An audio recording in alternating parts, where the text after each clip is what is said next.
También se encuentra con nosotros plataforma el general, general de brigada Omar Osvaldo Cordero Valdezama, de profesión militar del ejército, artillería, que tiene, bueno, un currículo bastante amplio e interesante, curso de Estado Mayor de la Escuela de Comando de Estado Mayor de Cochabamba, curso de Estado Mayor en el Comando General de, bueno, en Estados Unidos, también curso de operaciones en La Paz en Londres, curso de altos estudios nacionales de la Escuela de Altos Estudios Nacionales de La Paz, curso de altos estudios en la Army War College de Estados Unidos, curso de altos estudios estratégicos también en España. Bienvenido, General Cordero. El tema que vamos a analizar el día de hoy justamente es las Fuerzas Armadas. Están llegando a lo que es militarizar el trópico, ¿no? O el Chapare, como conocemos. Entonces, ¿era así? No, es algo ilícito. Entonces, las Fuerzas Armadas son una institución ilícitas, constitucionales. Toda nuestra tarea, nuestra misión se encuentra expresada en la Constitución Política del Estado y en la Ley Orgánica de las Fuerzas Armadas, ¿no? En el caso, las Fuerzas Armadas tienen pues la prerrogativa constitucional de desplazarse por todo el territorio nacional. No existe ningún impedimento que obligue a las Fuerzas Armadas a no ingresar a algún territorio, entre comillas, soberano.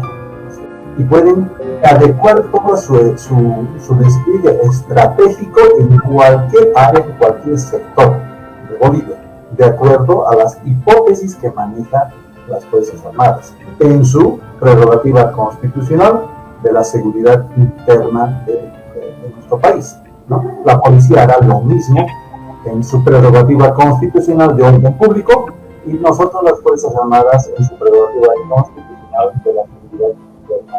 Entonces, no existen aquí territorios internos soberanos. Todo el territorio, todo el borde de fronteras de Bolivia es soberano para Bolivia. No existen provincias, no existen áreas, no existen sectores donde viven algunas comunidades, grupos que puedan hacerse suyo la soberanía de ese sector. Entonces, las Fuerzas Armadas pueden desplazarse por donde sea. El término republiqueta, a mí me encanta ese término, pero dependiendo del contexto, porque la republiqueta es un hecho histórico, representa para un área geográfica donde existe una fuerza que históricamente ha logrado la independencia. Ahí tenemos las republiquetas en la independencia, ¿no? Bastantes, ¿no? Desde Marx, etc. Ese término trasladado a la actualidad ha sido completamente disociado, ¿no? Ya representa el separatismo, la soberanía, entre comillas, que yo le llamo. Ese es un gran problema cuando el poder político se inserta como gusano, y disculpa la palabra, pero cuando se toca temas militares es un gusano dañino. Cuando se inserta el poder político en decisiones militares, ocurren los desastres. Y el esquema de toda la población civil es culpar a las Fuerzas Armadas. Y eso no es así. El poder político es. Entonces, las Fuerzas Armadas no pueden ingresar simplemente de oficio, tienen que esperar una decisión presidencial, una decisión política. Pero las Fuerzas Armadas no pueden quedarse quietas y manejan todo el año las Fuerzas Armadas manejan hipótesis de conflicto que llamamos. Estas hipótesis de conflicto son tamizadas y clasificadas. Si estas hipótesis de un futuro conflicto corresponden simplemente a un desorden público, las desecha y las deja para la institución encargada para ello, no la policía.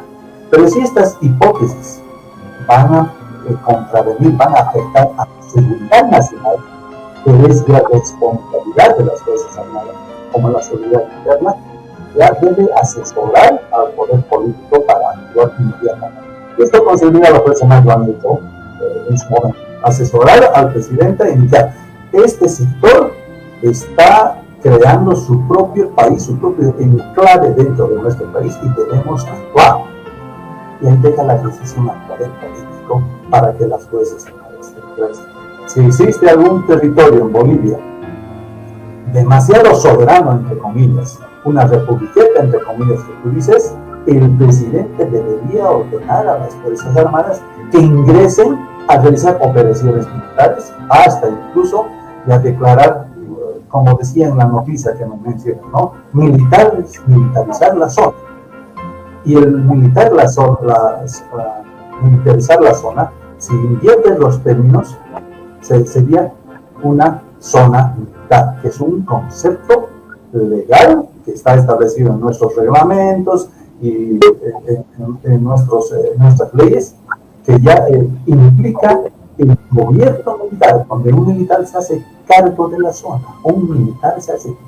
zona, alcalde, corregidores, lo que exista, y autoridades están bajo el mando de un militar. Yo no entiendo por qué dicen ingresar si las Fuerzas Armadas ya están en Chapare, ya han estado hace mucho tiempo.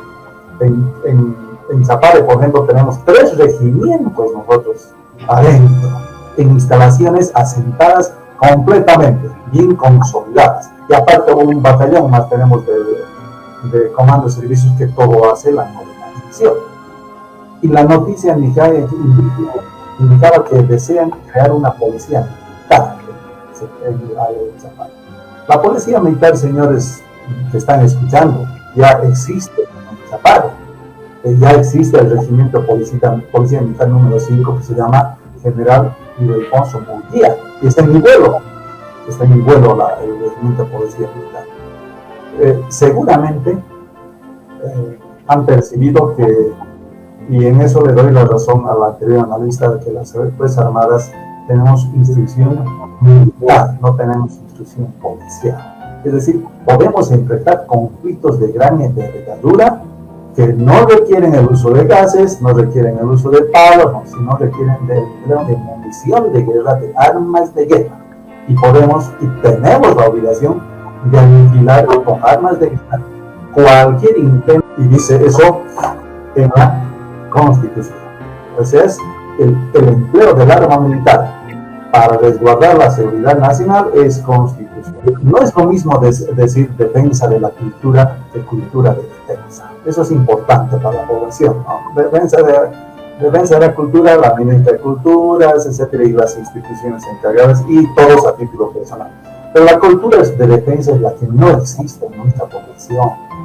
Y eso el gobierno y los políticos deben tener muy en cuenta, y para eso es la Escuela de los Estudios Nacionales, en una parte, también las instituciones militares de formación y las instituciones civiles, los colegios superiores que deberían enseñarse la cultura de defensa. Y te doy un ejemplo. El desconocimiento es total. En la noticia indica que el ministro de Defensa o el Ministerio de Defensa ha decidido militarizar, y lo dice textual. Entonces, el ciudadano común, el ciudadano a pie, debería saber, o si no sabe, lo estoy informando. El Ministerio de Defensa, y está en la Constitución y está en la Ley Orgánica de las Fuerzas Armadas, no tiene nada que ver con aspectos operativos. Es decir, el Ministerio de Defensa no puede decir vamos a militarizar Chapare. Es un término netamente operativo. La Constitución y la Ley Orgánica dice el Ministerio de Defensa, el Ministro de Defensa asesora al presidente en cuestiones administrativas. El Ministro de Defensa debe preocuparse de ¿qué? De que la tropa, los soldados, etc., tengan comida, tengan ropa, tengan su armamento, tengan infraestructura, agua, terreno para vivir. Eso es lo que hace el Ministerio de Defensa, nada más. Y deseo que la población comprenda. Claro. Pero eso no ocurre, porque aquí el Ministro de Defensa se mete a todo, ¿no? Da informaciones de carácter operativo, y peor en la policía. El ministro del gobierno habla de operaciones tácticas policiales, sale a anunciar, hemos atrapado a este ladrón que estaba entrando en esta casa, etcétera. Cuando no es su función, ¿por qué no le deja al comandante de la policía hacer eso? En el Ministerio de Defensa es lo mismo. Las decisiones, el asesoramiento del carácter operativo lo hace el comandante, no el ministro de Defensa. Y el comandante en jefe tiene el rango de ministro, son iguales, aunque en la escala, en la jerarquía militar de la Ley Orgánica, por supuesto, dicen capitán general de las Fuerzas Armadas, ministro de Defensa, comandante jefe. Por ese puestito el ministro de Defensa cree que ya es el que puede decidir cuestiones militares dentro de las Fuerzas Armadas, y eso no es. Respecto a las conclusiones, estoy muy de acuerdo con que el ministro de Defensa debería tener conocimiento por lo menos de temas militares, y un requisito debería ser que realice la Escuela de Altos Estudios Nacionales. Y yo me voy un poco más allá incluso, ¿no? A los funcionarios con decisión a nivel nacional y departamental, qué sé yo, gobernadores, alcaldes, deberían ser egresados de la Escuela de Altos Estudios Nacionales para conocer, ahí se conoce la realidad nacional y ahí se utiliza todo el potencial militar y convertido después en poder nacional para la aplicación de cualquier ley, cualquier proyecto nacional. Esta conciencia debe existir en la población, debe existir cultura de defensa desde los niveles más pequeños, desde el básico debe haber cultura de defensa. Esto no quiere decir conocer de tácticas, estrategias militares, no.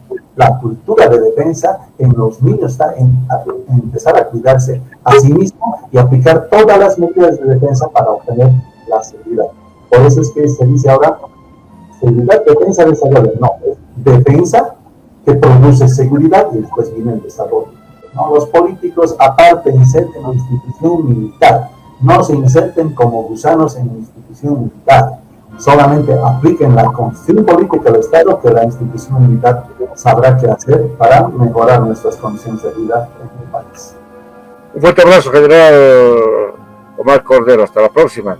Muchas gracias. Hasta la próxima. Hasta aquí llegamos con análisis, debate y reflexión. Nuestro reencuentro dentro de 7 días.